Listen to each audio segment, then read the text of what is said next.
Companies Act, Section 378R, Powers and Functions of the Board of a Producer Company. Section 378R of the Companies Act, 2013, sets out the powers and functions of the Board of Directors of a producer company. It clarifies the scope of authority vested in the board and provides a comprehensive list of matters that fall under its decision-making powers. This section ensures that the management and administration of the producer company rest with a duly constituted board acting collectively and transparently. 1. General powers of the board. The board of directors of a producer company is empowered to exercise all such powers and to carry out all such acts and things as the company is legally authorized to do, subject to the provisions of the Companies Act and the Articles of Association of the producer company. This provision essentially grants the board the broad authority to manage the business and affairs of the company. However, the exercise of these powers must comply with the Act and be in line with the company's articles, which may impose limitations, stipulations, or procedural requirements. In essence, the board functions as the executive authority of the producer company, acting within the legal and constitutional framework.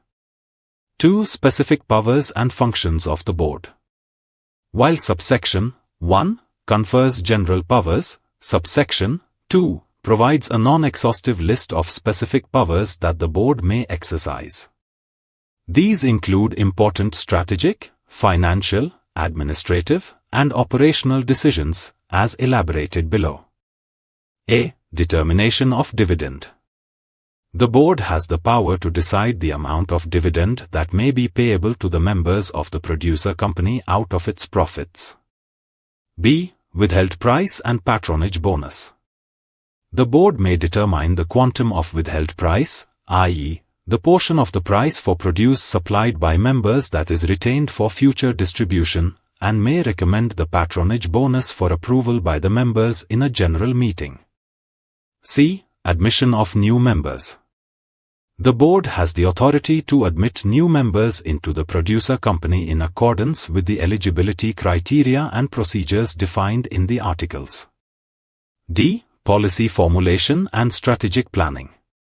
The board is responsible for formulating the organizational policies, setting long-term and annual objectives, approving corporate strategies, and endorsing financial plans.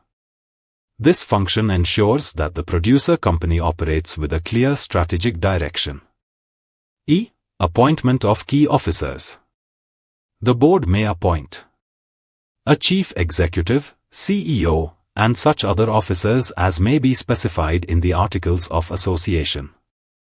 These appointments are critical for the day-to-day functioning of the company. F. Oversight and control. The board must exercise superintendence, direction, and control over the chief executive and other officers it appoints. This means the board is responsible for monitoring performance and ensuring that operational decisions align with company policy and strategy. G. Maintenance of accounts and financial reporting. The board must ensure the proper maintenance of books of account. It must also prepare the annual accounts to be presented at the annual general meeting, AGM, along with the auditor's report and the board's responses to any qualifications or observations made by the auditor. H. Property transactions. The board may acquire or dispose of property belonging to the producer company, provided such transactions occur in the ordinary course of business. I. Investment of funds. The board has the authority to invest company funds in the ordinary course of business, ensuring prudent financial management and returns. J. Loans and advances to members. The board may sanction loans or advances to members of the producer company in connection with its business activities. However, this provision explicitly prohibits loans or advances to any director or the relatives of a director. This safeguard is intended to prevent conflicts of interest and misuse of funds. K. Residual functions. The board may take any other measures or actions that may be required for the effective discharge of its functions, or the exercise of any powers conferred upon it under the law or articles.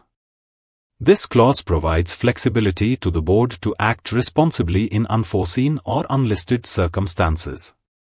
3. Exercise of powers through resolutions. All the powers enumerated in subsections 1 and 2 must be exercised collectively by the board, through the passing of resolutions at duly convened meetings. This ensures that decisions are taken through deliberation and consensus rather than by individuals acting alone. The board must follow proper procedural norms, including notice of meetings, quorum, and majority voting. For more details, contact us.